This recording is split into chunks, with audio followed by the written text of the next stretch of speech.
My name is Elena, and I am 29 years old. For years, I had pictured that liberating instant in vivid detail. The moment when the constant weight on my chest would finally lift, allowing me to inhale fully, freely, without apology or explanation. The day I chose myself arrived almost silently one ordinary Tuesday morning when I quit my job.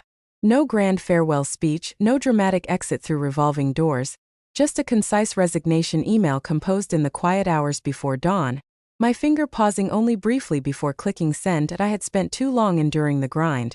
Mandatory overtime that bled into weekends, biting back responses to rude clients who treated me like an extension of their frustration, and squeezing my entire existence into a calendar that viewed personal time as a luxury I hadn't earned. I repeated the same mantra to myself. It was only temporary, a necessary sacrifice for security.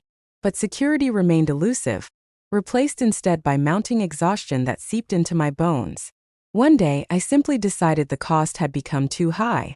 I left. 3 weeks passed in a blur of second-guessing and drained bank accounts. Every sensible inner voice screamed warnings about impulsiveness and financial ruin.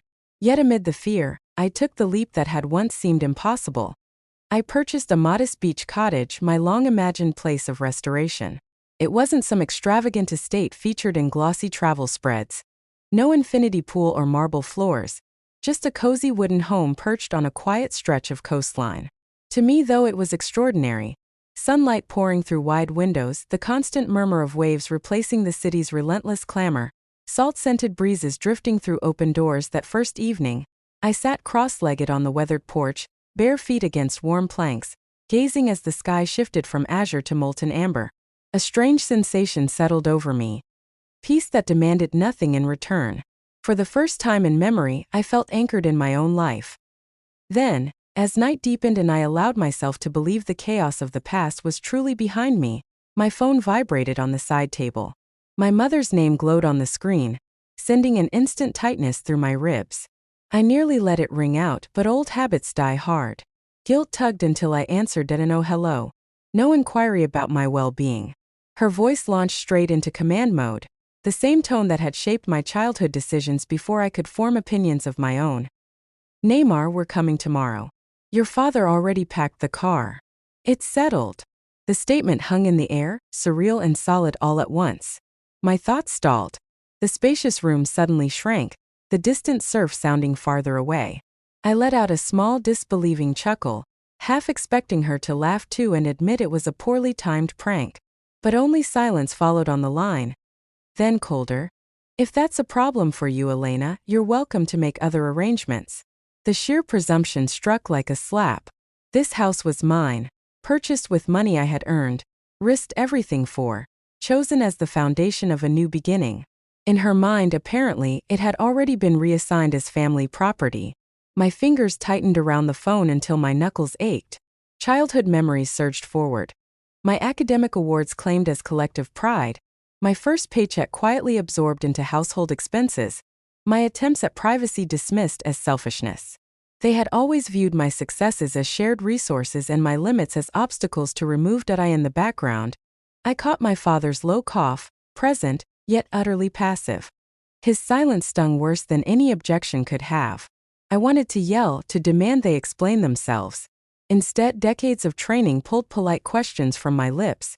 How long were they planning to stay? What prompted the sudden move? What about my privacy, my routine? My mother dismissed each concern with effortless entitlement, speaking of the cottage as if it were a timeshare they had reserved months ago. When the call ended, the sanctuary I had so carefully built felt tainted, the air heavier with their impending presence. I wandered the rooms for hours, anger and dread churning together. Selling wasn't realistic, not yet, not after so short a time. Allowing them to move in unchecked was equally impossible. Every option seemed to corner me further.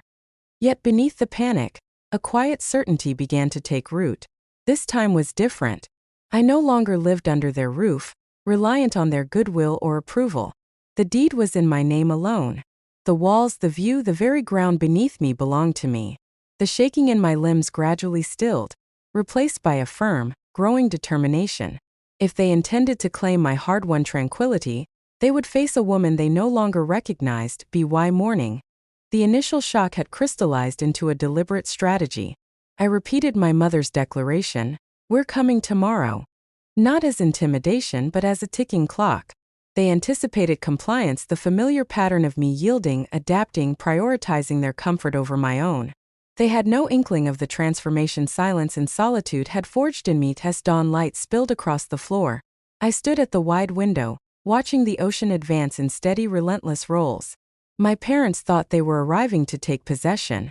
In truth, they were stepping into a reckoning that had been quietly building for years. My pulse raced, but a small, steady smile curved my lips. I began readying their welcome. The next morning dawned serene, the kind of peaceful beauty that masks impending change. I rose before sunrise, not driven by nerves but by focused clarity. The plan formed overnight remained solid, unshakable. There would be no heated shouting match they could later recast as my overreaction. Everything would be measured, documented, impossible to dismiss. I moved methodically through the house, arranging each element with care, turning the space into a quiet arena for truth. When the sun rose high enough to gild the waves, the cottage no longer felt solely like refuge. It had become a place where illusions would be dismantled.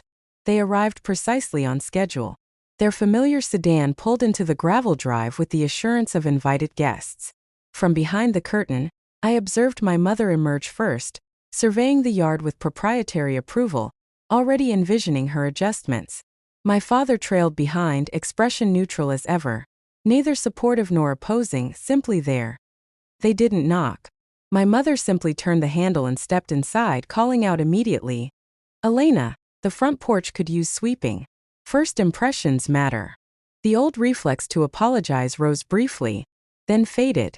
I met them in the hallway with a composed smile that visibly threw her off balance. She had braced for defiance or eager compliance. Calm neutrality was new territory.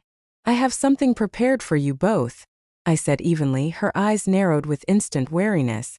My father shifted his weight but remained wordless. I guided them to the dining table where two neatly stacked binders waited, labels clear and precise. "What are these?" my mother asked, voice edged with impatience. "Records," I replied. "Financial statements, transfers, reimbursements. Every transaction and contribution from the past 12 years. She scoffed, brushing it off. "Really, Elena? We're tired from the drive. This isn't the time for theatrics." I opened the first binder without flourish and pushed it across the table. Pages of evidence followed. Documented loans repaid without acknowledgement, utility bills covered during their lean months, medical copays absorbed quietly, even logged instances of family emergencies that interrupted my plans. Dates, amounts, screenshots of messages, undeniable. Her face paled as comprehension settled in. My father leaned forward, scanning lines more carefully. The room filled with thick quiet. "Every instance where family supports family was the expectation," I said, voice level and clear. "I noted it. Every delay to my own goals for your convenience. Every boundary treated as negotiable." "Are you actually invoicing your own parents?" she snapped, incredulity rising. "No," I corrected gently. "I'm defining terms. Clear, legal, permanent boundaries." Then I set the final document atop the stack. A concise lease agreement. Their names typed in the tenant fields, terms straightforward. Short-term occupancy, rent nominal but symbolic, rules of mutual respect, no unilateral decisions. "You announced you were moving in," I continued. "This is my home. No one resides here without agreement.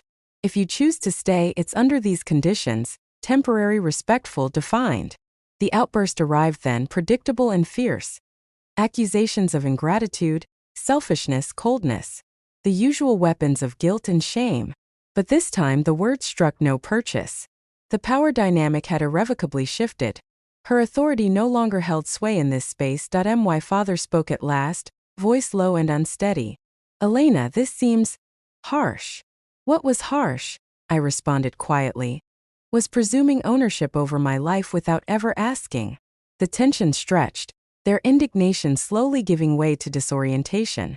My mother glanced around the room, not possessively now, but as someone registering she no longer belonged automatically. They had come expecting deference. Instead, they met structure they could neither override nor ignore. "I do love you," I said at the end, the words carrying genuine weight that silenced them both. But love that disregards respect isn't love, it's simply control disguised as care. That pattern stops now. No dramatic exit followed. No slammed doors or final barbs. Just a prolonged, weighted pause as reality settled over them.